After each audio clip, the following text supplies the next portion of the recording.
Probably the biggest story of 2024 might be the Change Cyberattack, where basically Change Healthcare was compromised, claims stopped. I can't remember how many millions of Americans and patients' personal information was compromised. Hello, welcome to the Better Outcomes Show, where we explore the possibilities of a new healthcare. Each episode, we bring you a conversation with leaders across the healthcare industry, exploring topics ranging from new treatment techniques and interventions to novel service delivery methods and business models. And now your host, Rafi Salazar from Rehab U Practice Solutions, a leader in patient engagement and retention strategy. Let's explore the possibilities of a new healthcare. Hey there, Rafi Salazar with Rehab U Practice Solutions, and this week on the show, we are taking a deep dive, if you would, into 2024, a year in review. I really wanted to highlight, you're going to get different lists depending on who you're talking to, but these, in my mind, are the 10 biggest topics, news stories, and kind of future trends thinking into 2025. As we think back about the healthcare industry, the innovation, patient care over the last 12 months, some of the big things that have affected it or changed it, and then some of the topics and issues to keep an eye on as we start the new year in, at this point, just a couple of weeks. The time of this recording is middle of December, give or take. We've got, a week and a half, 2 weeks until Christmas, and some of us are going to be off and gone for the holidays. So I figured before we just cut off for 2024, we do a little year-end review for the show. So that's what we're going to do in this episode. I'm just going to go through the list. There's 10 topics or 10 items. I'm going to go through the list, and then I'll kind of dive into each one. So the top, we'll say the 2024 year in review, the healthcare industry highlights, and maybe even some anecdotes. So the first one, probably, at least in my mind, because I own a private practice. I work a lot with healthcare technology companies and software companies as they're going to market. I have a lot of colleagues that own practices, private practices, and deal with the billing and the RCM. Probably the biggest story of 2024 might be the Change Cyberattack, where basically Change Healthcare was compromised, claims stopped. I can't remember how many millions of Americans and patients' personal information was compromised. So that's topic number one, was kind of just cybersecurity, specifically the Change Healthcare attack. Number two was just the idea of artificial intelligence and the expansion of it and the role that artificial intelligence has begun to play more in direct patient care. So for example, access to mental health, triaging, clinical decision-making aids, all that kind of thing. Number three, the financial sustainability and just sustainability of these organizations into the future and what it means for consolidation, what it means for independent healthcare remaining independent. Specifically, there was a study that came out, or an audit that came out, that showed that around 700 hospitals in the United States, many of them in rural areas, face foreclosure or just financial solubility due to rising labor costs, declining reimbursement, and patient volume issues. So the financial health of the healthcare system, if you would. Number four, virtual healthcare, just the topic of virtual healthcare in general in the United States. So again, it's gaining traction, all of that. We'll talk a little bit about that in the next little bit. Antitrust, specifically as it relates, so number five is antitrust, specifically as it relates to information systems, interoperability, software platforms, EMRs in particular, and I'm thinking right now of the Epic antitrust lawsuit. Number six, health equity, the focus on health equity in the United States and health equity innovations. And then number seven, interoperability as a topic. So the ability to exchange data in between sources, between health systems or entities. Number eight, advancements in the devices for musculoskeletal health. So using devices that have been FDA approved and what that's done for healthcare, specifically on the musculoskeletal side. Number 9, leadership challenges in the industry of healthcare. And then obviously the big news story that as of this recording, again, just a couple weeks ago, maybe a week ago at this point, the shooting and killing of United Healthcare, their insurance CEO. We'll talk a little bit about that and kind of what that means as far as policy changes and all of that. And then just the big shift coming, number 10, the big healthcare policy shift that is foreseen anyways in I don't want to get into politics, but there was an election in 2024 that resulted in a different party getting elected and having, the House, the Senate, and the presidency into 2025, control of those branches of government, and then what that means for healthcare policy going forward, because there was going to be a drastic shift, at least purportedly, in the campaigns were alluded to, based off of the candidate, the party, and what that meant for their priorities as far as cutting spending and things like that. So let's dive right in to topic number 1, which is cybersecurity,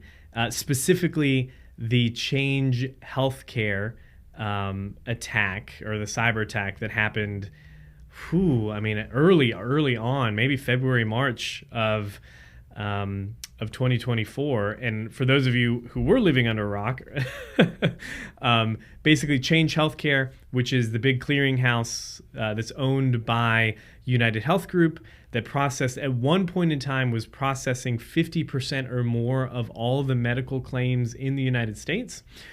In maybe mid to late February of 2024, was compromised from a cybersecurity standpoint, where somebody ended up getting access to their systems, ended up encrypting and stealing a whole bunch of data, patient-sensitive data, holding it for ransom for a long time. I think Change at one point spent something like $28 or $30 million, paid it to the entity that was claiming responsibility. They still didn't get their data back. They had to rebuild a lot of their systems from scratch. So there's two main topics, or two main areas that this particular story affects. The first one obviously is the idea of patient data and safety around just security around the data that is pushed through all of these organizations, right? There's more scrutiny on that. The other thing, though, was the way that it highlighted some of the weaknesses in the healthcare systems, like the provider organizations' operations. So let's talk about the first one, is just the data. So I think a lot of times, especially in the private healthcare sector, where you're not a giant like private practice, independent clinics, things like that, we kind of get insulated from this idea. We don't really think about cybersecurity as a whole. Maybe we pay for a firewall. Maybe we have some consultants come in every now and then and tell us, best practices. Maybe we do training every year. But the cyber attack on Change Healthcare really highlighted two things for me in particular. One was that obviously this data is very, very valuable. We know that. But the lengths to which and the capabilities that some of these nefarious actors have in gaining access to systems. So the big one here, I think it broke out in the story, and I don't have the citation or the reference. You can Google it. But at one point in time, and I think this was still confirmed as the underlying reason for the breach, was that, or at least it was being attributed as a contributing factor for the breach, was that the employee whose credentials were compromised didn't have two-factor authentication or multi-factor authentication set up on their system, and that's what allowed the criminals access to the system and to lock people out and do what they did, which is funny because it's something that we take, I think, for granted. Again, in private practice therapy, or in therapy and practice in healthcare, we don't really think about it all that much because we think we're not one of the big ones, right? Like, cyber criminals are after hospital systems, insurance companies. What do we have? But the reality is all of this data is valuable, and the people that have nefarious intent know that. So in my mind, for sure, I started advising clients to do this. I started talking with colleagues and was like, listen, this is something you need to get in order. And that was making sure that you're following best practices from a cybersecurity standpoint in your healthcare business, regardless of the size. If you don't have multi-factor authentication set up, you need to. If you're not dealing with encrypted networks, you should be. If you don't have like a firewall in place, at bare minimum, you should. And then there are organizations now, IT companies, cybersecurity consulting firms that you can pay them. I don't know how much. I'm sure it's well worth the investment, but they'll do a random audit of your system at random times. They'll try to access it. They'll maybe try to send a phishing email. They'll try to access break through your firewall or something like that, and then they give you a report. Say, we on this date at this time we tried to access your system and it was a no-go. That's good. You keep on the good work. Or we were able to access the system. This was the deficiency. This is the training you need to provide, or this is the system you need to put in place. This is what you need to change so that it doesn't happen again. And it's always good to have something like that almost on autopilot, because the reality is healthcare leaders, as healthcare business owners, we've got a lot on our plates, right? And I don't have the time. I know I don't have the time to keep up with the latest cybersecurity, advancements and attacks and threats and all of that. So it's nice to have somebody in your back pocket, if you would, that's kind of doing that for you and making sure that you are just doing the most that you can, your due diligence, if you would, to protect and safeguard the information for the patients that you hold, because the compromising it can be very costly for those individuals and for yourself as an organization, right? The other piece of this cybersecurity attack really just highlighted in a lot of ways, and we'll get to this in a little bit, the financial thin ice that a lot of providers find themselves in the U.S. healthcare system. I know there were times during, I think it took, by the end of the cyber attack, I think it took like ultimately 3 to 6 months maybe for things to quote unquote get back to normal from a claims processing standpoint for a lot of organizations. And there were many healthcare providers, big ones, small ones, medium-sized ones, that were going to the government and saying, listen, we don't have money to provide these services because the spigot got turned off. And the way healthcare works from an RCM standpoint, a revenue cycle management standpoint, is a lot of times you're paying out, well, most of the time you're paying to provide the service as a healthcare organization. You're paying overhead, you're paying clinicians to do their job, you're paying whatever. The costs of doing healthcare, providing the healthcare service, happen and are incurred before you receive payment. Sometimes you don't receive payment for 30 to 45 days. So the reality is, especially in private practice healthcare, where you don't have very large financial reserves, there were providers that I knew that shut down their doors because the reality was they had 30 days worth of money in the bank, if you would, and they weren't able to process claim for 60 days, so they were using lines of credit. Some of them actually closed their clinics because they just simply couldn't afford to pay people and continue to provide services while they waited for the money to come in, because they were not able to file claims, which meant there was an additional delay on top of the 30 to 45 days that they were going to wait to fully collect on those visits or those services. So it really, at least in my circle, and I remember I did an interview with Paul Singh from Strata PT maybe 2 or 3 weeks after the Change Healthcare incident occurred, and we were talking specifically about this idea of understanding the financial chokeholds or financial choke points, the cash flow choke points in the healthcare business, in order to kind of mitigate those. And one of the big ones was having enough of a financial reserve, number one, but then two, understanding the impact of delayed claim processing in when that money begins coming in. So anyways, we'll talk about more of that financial footing of some of these organizations later, but I know for a fact, Optum, for example, acquired a couple health systems as a way to quote unquote save them or maintain their viability during this time, which was kind of ironic, right? Like one branch of their company, Change Healthcare, goes under because of a cybersecurity incident.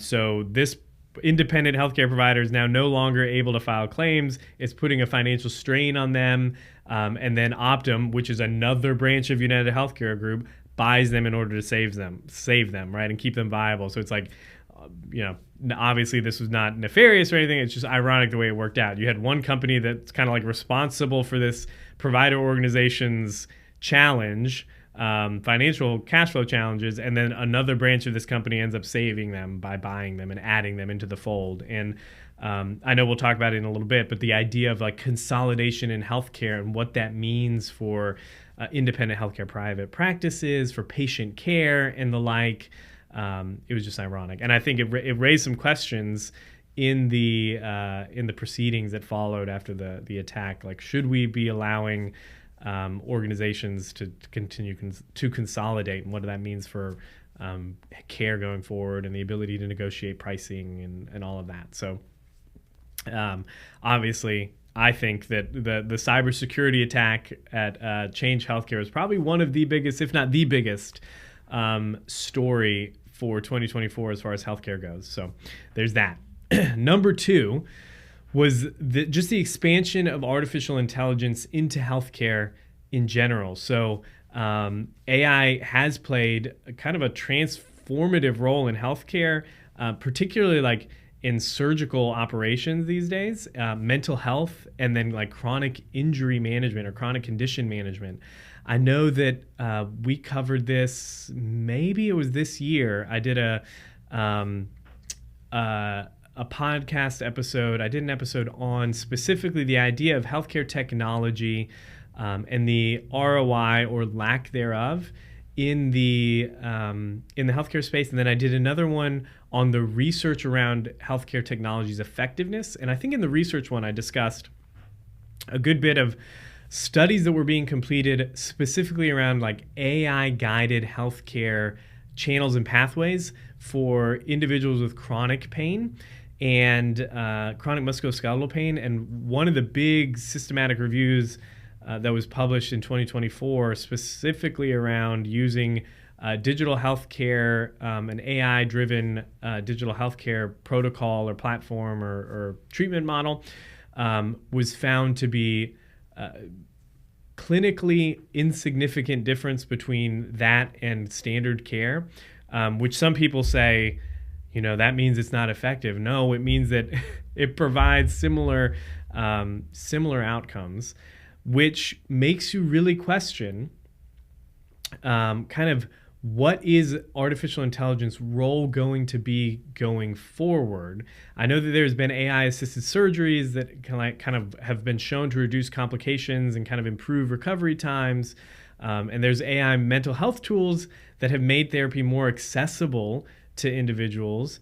But in chronic care, that's always been the challenge, right, in healthcare. Is like, what do we do with these people who have conditions that we know are going to require treatment more than just like a set treatment time? It's not like you're just going to go to physical therapy for 12 weeks and you're going to have a recovery and then you'll be back to normal. It's like, no, people that have chronic conditions have issues that require management into the future for presumably indefinitely, right? Maybe something happens and they can go into a remission or something like that. Maybe you can reverse like diabetes or something like that. But for the most part,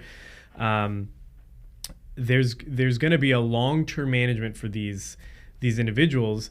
And at what point is the utilization of skilled clinicians no longer necessary or warranted because of some of the advancements of artificial intelligence, right? Wearable devices with AI-enabled monitoring, for example, might be able to not replace, but take some of the load off of clinicians. Because one of the big challenges, and I've said this before, with healthcare, especially in recent years where there have been clinicians leaving the professions, all professions, nursing, doctors, physical and occupational therapy, all of the healthcare professions are seeing this decrease in in professionals actually practicing and the students going into the field. I sit on the National Board for Occupational Therapy, so NBCOT.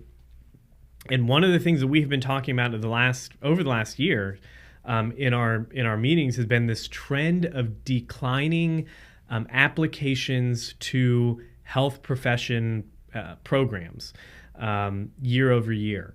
And it happened in nursing. It's happened in the ancillary healthcare, the allied health, physical, occupational, speech therapists, and it's happened at the medical schools as well. We need to do something in healthcare. One, to make sure that we're not making healthcare such a terrible or perceivably terrible career that people don't want to apply, or that's causing burnout and causing people to leave. But that's another issue. But that is going to do something to alleviate the pressure on those that are still practicing and that are coming into the field. Because the reality is, especially in the United States, we've got this aging population, which means, presumably, over time, over the next 10, 15, 20 years, there's going to be an increased demand in services, in healthcare services. Just as we age, you get more medical complications, and that's going to mean the need for more services. With either a fixed or a small growing number of clinicians that's not keeping up with the demand, there will need to be implementation of tools that alleviate the pressure that kind of multiply. I talk about it like a force multiplier, if you would. If you can take a clinician and have them manage 10 patients in the amount of time that it would normally take them to manage one, because you're leveraging some of these tools, that's a good thing, as long as we're maintaining that, again, that human connection, the accessibility to a clinician. And I know I've said this before, but technology, in my mind, when I think about it, is going to allow us as clinicians and as providers and healthcare organizations to deliver a more individualized patient experience and treatment plan with less clinician time than it would have taken before. And that in and of itself is going to be something really to look forward to into 2025. So artificial intelligence expansion, obviously the technology itself has advanced, which is great and is being applied in healthcare, and then looking forward into ways that it can be used not to replace clinicians, because nothing will replace a clinician, but aid and give them, make them more effective with the time that they have with each patient. Number 3, and maybe this should have gone after the Change Healthcare issue, but hospital closures and financial struggle of healthcare organizations. Again, there's some big audit that was done. Maybe this broke mid-2024, but there was a report that said something like 700 hospitals, most of them in rural areas, faced some kind of foreclosure, financial hardship, or bankruptcy. And the reasons they cited in this study, or in this report, were rising labor costs causing a increased overhead or like a financial burden in maintaining the organization, declining reimbursements, and then issues with patient volumes. But that highlights the fact that I think a lot of times in healthcare, or maybe if you're outside of healthcare, there's this idea that these hospitals are making millions and millions of dollars, and they're squeezing money out of all their patients. They're just billing, they're nickeling and diming. But if you look at the actual financial performance of a lot of these organizations, you can say it's mismanagement, and there probably is some mismanagement going on. Some of it is incentive and policy regulation related, but there are not as many, not as much profit in there as you would think. It's not like these hospitals are running on 30% profit margins. A lot of them are like single digits. And because of the way, again, that I've kind of alluded to earlier, the way that the cash flow cycle in healthcare works, there's a lot of outlay of capital and money before you get paid for the services that you render. So what it means, and this has trickle-down effects all over, is that if there's an economic issue like we had in 2024, where inflation was getting high, there were some layoffs, there was concern about the economic status in the United States, or the economic situation in the United States, and people had to decide between paying their credit card, paying for gas and groceries to get to work and to feed their family, or paying their hospital bill.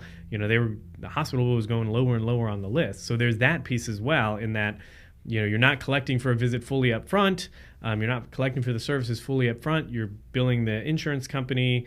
You're getting that ERA or the response back. Then you have to send the patient their responsibility. And there are a lot of organizations that collect up front, but a lot don't. And there's just things that happen. Maybe there's a denial and now it's the patient's responsibility or something like that. So there's all this money that is owed to these organizations that is in the hand of patients. And, patients, everybody was hit. Everybody's struggling financially.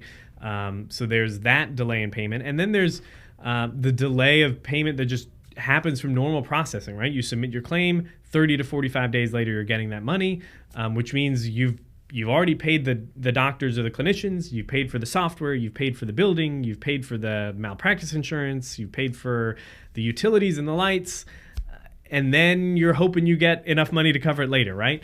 So that in and of itself means that I heard it one time. I was talking to a friend of mine who's a consultant in healthcare as well, and he works primarily in healthcare turnarounds. And he said, well, if you look at it, healthcare is a cash flow negative business, which means you're putting out money before you get paid any money, which means as an organization, there are things you need to put in place to make sure that you have the cushion to float operations in the time while you're waiting for that reimbursement. We should just call it payment in healthcare. That's my side note. It's not reimbursing. You're paying for the services you're receiving. It's just delayed. So there's, in my mind, the way we look at it is you're essentially, as a healthcare provider, acting as a financier for your patients and the insurance company. And something needs to change about that. We don't know what it's going to be in the future. But there's that, right? So there is the outlay of capital that happens before you're receiving payment for the services you've already delivered. So there's that first piece of the financial struggle. The second piece is this idea of the rising labor costs adding to that because people are leaving healthcare, and there's a lack of ability to recruit, retain clinicians. It's causing an increased demand in labor, and that means increased costs, right? And that's just putting more financial pressure on the institutions. And then on top of that, you have declining reimbursements. Now, part of this, I mentioned it in the book, Better Outcomes, A Guide to Humanizing Healthcare, but a big part of this is the fact that in the United States, we are primarily operating on a fee-for-service model, which means healthcare providers get paid for their time or for the codes that they bill, the number of codes they bill, which are a lot of them are directly related to the amount of time spent with clinicians or with patients, which means it sets up this incentive system in healthcare where the provider organization is incentivized to bill as many units as possible in the smallest amount of time in order to maximize their revenue. That's not nefarious. It's just the incentives, the economic incentives. On the flip side, when you have an insurance payer, maybe even if it's Medicare or a private insurance company like Anthem, Blue Cross Blue Shield, or Humana, when they're looking at trying to balance their books and their profits and manage their business, the only real way they have to decrease their costs are twofold. One, they can deny services or pay for less services, which means that they're going to end up in a situation where they're getting called, potentially getting called before Congress and having probes and inquiries done, investigations done as to why they're denying services, or they're going to have upset customers and beneficiaries who might look for other vendors or providers to do that for them, to provide their health insurance. So they're trying to balance that. And on the other side, what they can do is they can decrease the amount they reimburse, they pay for each of those services. And they're trying to do that in a way that doesn't push providers out of their network. So they're balancing this, they're walking this tightrope between how much do we need to pay for? Like, do we need to just not cover this service, or do we need to pay providers less for this service? And the reality, like I have said multiple times, in a fee-for-service model, you can't, out of one side of your mouth, say that you want healthcare to be affordable as a healthcare provider. I want healthcare to be affordable. We need access to everybody, but yet not be willing to take less money. So there is that as well, that providers need money to get paid, to pay their people, to maintain operations. And we're not willing to take any less than what we're already getting, because the downward pressure is real, and the struggle is in actual to maintain financial solubility. But at the same time, you've got the counterparty, the people paying the primary payer in healthcare, which is at this point third-party payers, insurance companies, that are also looking at trying to maintain their financial solubility. So their way of doing that is to cover less or pay less. So there's this downward pricing pressure that happens all the time in healthcare. We hear about it every year. Medicare is going to come out in their 2025 fee schedule, and it's going to be a 4% decrease in the fee schedule. People freak out. They go back and forth. It ends up being like 1.2% or whatever. But it's a decrease nonetheless, right? And that puts financial pressure on the provider organizations. So in my mind, the way we solve this, and the way that really the only path forward in my mind that I see, is to find a way to step out of this fee-for-service model of healthcare where we move more towards value-based. Whether that value-based system is something like a shared savings incentive program. There are some organizations that do that, where there's a benchmark. I'm gonna use physical therapy as an example, just because I own a PT clinic, and they come quickly off the top of my head, right? So let's say the national benchmark for a total knee replacement, the amount of visits that is nationally or done nationally is 30 visits or something. Maybe it's something crazy. And you're able to get the patient done in 15 visits.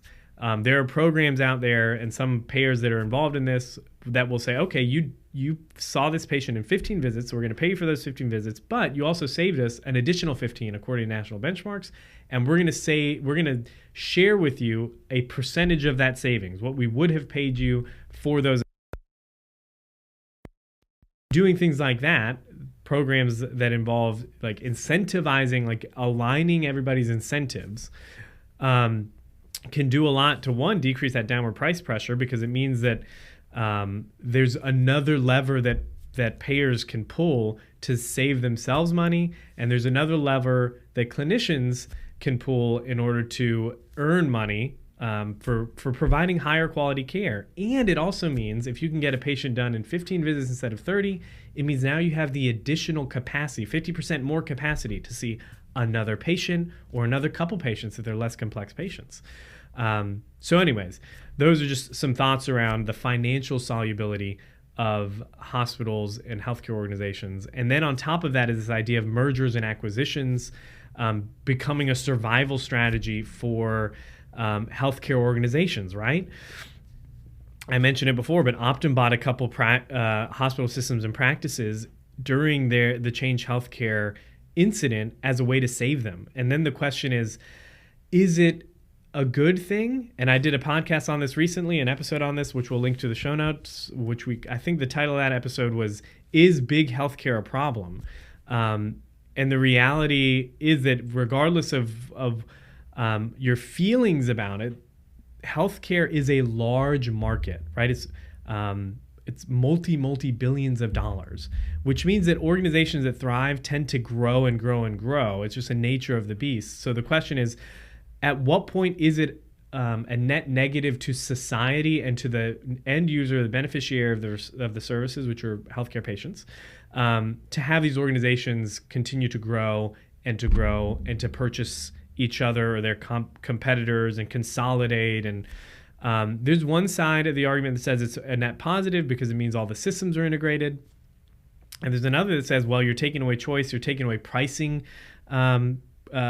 pressure and negotiation abilities, because if you've got only one provider in a metro area, for example, they get to set the prices. So there's positives and negatives there, but it's something that, again, going into 2025 and beyond, is going to be something that's going to be highlighted, I'm sure, from a policy standpoint. Number 4 is virtual healthcare in the United States. Virtual healthcare continues to gain traction. Obviously, telehealth is going away, they say, in 2025 unless Congress does something. But things like remote therapeutic monitoring, virtual first or AI-powered digital care models are being implemented to kind of offset some of this. We'll kind of see how it plays into 2025. My personal thought is that it might not be this in the first quarter of 2025, but sometime in 2025, telehealth is going to be reinstituted in Medicare. It's just got to be. They let the genie out of the bottle. They open Pandora's box. Whatever metaphor you want to use, it's going to be hard to put it back. So there's that.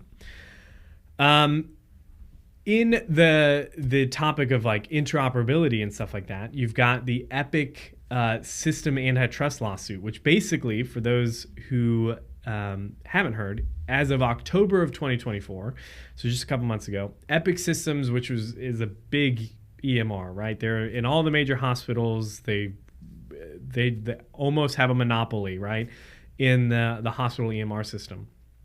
They're facing an ongoing antitrust lawsuit filed by Particle Health, which is a health data company. And the lawsuit basically alleges that Epic is using its market dominance to stifle competition in the payer platform market. And there was a recent dispute between the two companies regarding patient data access, and it was resolved through I think there's something called care quality or something like that. Anyways, both parties accepted the resolution, but the antitrust lawsuit is still pending in court. So basically, Particle Health was saying that Epic was keeping they were preventing competitors from getting access to their data in order to process claims and things like that. And it is something to keep an eye on for sure going into 2025. I work with a lot of healthcare technology companies, and one of the big challenges that we have, that a lot of my clients have, is like, how do we access patient data? How do we share the data between systems? And there's always been this almost like a closed wall, if you would. One EMR doesn't want to open up its doors to another. Part of that might be security related, obviously cybersecurity being a big deal.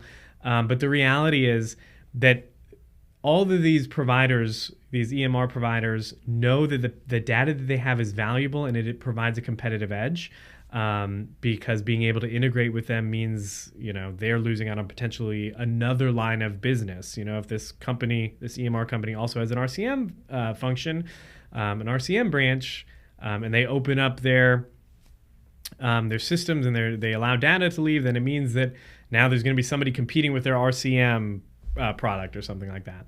So it's going to be something to watch going forward.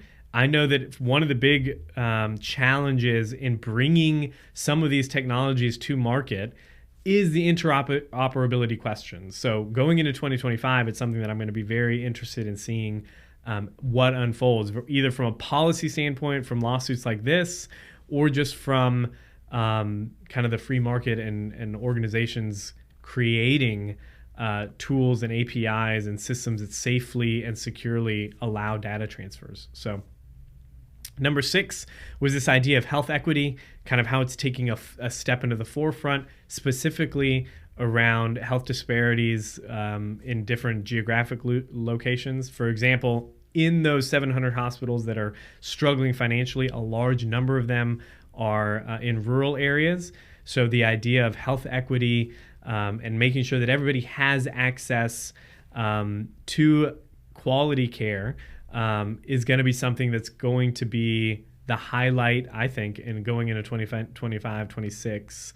And I know we had Soda Health on the show a while back, Josie Baker from them. We had Equity Quotient with Perfecto Sanchez was on the podcast this year, talking specifically about all these factors, these social determinants of health, factors that you wouldn't think affect the quality of care, your healthcare outcomes, like your zip code, but they do in the United States.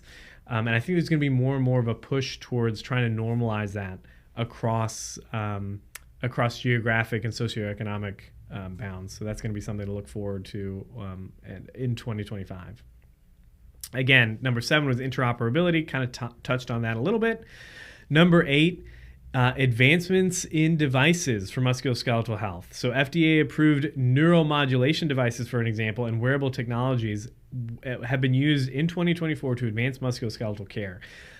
These devices, they kind of offer non-invasive pain relief, right? Real-time rehabilitation guidance, the goal being like improving patient compliance and hopefully clinical outcomes.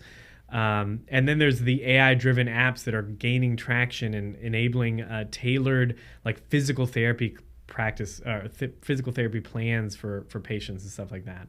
One of the anecdotes or stories that I looked at in kind of researching this was that there was a high school athlete in New York who used a device, a wearable device during rehab that sped up their recovery and their return to sports. There's kind of like this little write-up piece. Maybe I'll link to it. But it just, again, highlights this idea of, one, how do we pay for it? Like this idea of fee-for-service healthcare, and how do we move more towards value-based? If you're doing value-based payments or moving in that model, then some of these things become more accessible to you, right? Because you're not worried about nickel and diming, if you would, or billing for time because you're getting outcomes, which means that there will be a quicker adoption of some of these technologies. I know I've mentioned this before, but we have a couple payers here at the clinic that pay us just a lump sum for services. They say, based off of your evaluation and this assessment, this is the amount of money that we will pay you to cover or to provide services and manage care for this patient. Do with them what you will. And we're able to then use things like remote therapeutic monitoring, some of these digital health forward tools, to provide services. And we're in the middle still of like tracking outcomes and making sure that the outcomes are adequate or comparable, if not better, than what traditional care would be. And we're able to do it in a way that's increasing our profitability, but also, I would like to think, improving the patient experience, their engagement, and their clinical outcomes. Again, we're still tracking data on it. We're going to see how it pans out over the next little bit. But I know our patients that we see that are on these healthcare plans enjoy it and appreciate being able to, like, for example, shoot a secure message to our clinicians and stuff like that. Number 9 is kind of leadership challenges in healthcare. There's a lot of CEOs and executives now, especially after the assassination of Brian Thompson, who's the CEO of United Healthcare, that are kind of in a risk mitigation plan, right? Like there's just a lot going on recently that have healthcare executives and really policymakers and everybody kind of looking at like compensation. What is compensation? How do you effectively lead? What is fair compensation? At what point are some of these leaders responsible for some of the policies that get rolled out at their organizations? Obviously, like if you're a CEO, the buck does stop with you. But some of these organizations are so big, for example, like if Optum or United Healthcare implements this policy change in the way they process or manage denials or something like that, that's made like 7 layers down, and maybe the CEO doesn't even get, maybe they get briefed on it in a quarterly meeting or something like that. Like how much do they really know what's going on? And then there's been some leadership turnover in some of the big organizations as well. So it's just something, again, I think this kind of falls into this, is big healthcare a problem? At what point do these large organizations become too large for their own good or for society's good? And how do we think about that? Because it is a challenge to manage an organization that is so big and so large that you're really, like I said, just getting briefed on some of these things in a 2-minute slide on a presentation or something like that. So anyways, that's one of the big ones. And then probably the biggest news story of 2024 was just the election. Trump got elected, but the big thing about that, and as it relates to healthcare, which is going to be something to look forward to in 2024, or not look forward to, but kind of monitor and watch into 2024, is what that change means for healthcare policy priorities going forward, right? RFK Jr. is involved now as like an advisor, or he's getting appointed as like Health and Human Services Secretary. Like there's just a lot of turbulence, if you would, potential tumult going on in the in the healthcare industry and some of the priorities that might change, like additives in foods, and then maybe a new focus on nutrition and what it means for vaccine mandates and what it means to Medicaid expansion and funding and Medicare's ability to negotiate like drug rates and stuff like that. So I don't have a whole lot of like predictions or thoughts on this other than it is going to be something to watch and monitor as we go into 2025, because there's going to be a big change. I'm not saying whether it's going to be good or whether it's going to be bad. I've got some concerns about it. I also see some potential benefits. I think anything focusing on improving just access to education and informing, like the nutrition piece for people might have, for the population might have some benefits. But there are some concerns about what it means for access of care and stuff like that. So, again, it's kind of like put a pin in it. We'll kind of watch what happens over the next little bit in 2025 and beyond. So anyways, that is kind of the year in review, kind of plan, or not plan, but the year in review, things to look for in 2025. Hopefully, if nothing else, it gave you some entertaining listening. I'll try to link to relevant articles in the show notes. You can find those at betteroutcomes.show or rehabupracticesolutions.com. Just click the drop down for podcast under Insights, and you can listen to all the episodes. If you want to sign up so that you get notified when we drop a new episode, you can do that as well at either of those websites. There's places all over to sign up and subscribe. So other than that, if you run a healthcare organization, a technology company, a startup, or a healthcare provider organization, and you are looking to differentiate yourself from the competition and create a positioning strategy that drives business in the form of qualified healthcare leads, check out the Positioning Alignment Workshop. We're not doing any more in 2024, but we're opening up our calendar into 2025. And you can find more about that at positioning.rehabupracticesolutions.com. If you want to hire me to speak at your organization or your event, we've got a page set up for that as well, speaking.rafisalazar.com. Again, not booking anything out probably for the first little part of 2025 at this point. I know I've got a couple engagements maybe in February and March that are already booked out, but nothing after that. So so you can learn more about that at speaking.rafisalazar.com. Until the next time, folks, be safe, be healthy. I will talk to you then. Thanks for listening to the Better Outcomes Show, where we explore the possibilities of a new healthcare. Our hope is that you walk away from each episode informed, equipped, and empowered to push the boundaries in your own practice or business. We want to give you the tools to help you build strong, long-lasting relationships with your patients and clients, helping meet their goals, improve their health, and achieve better outcomes. Learn more at www.rehabupracticesolutions.com. We'll catch you on the next episode.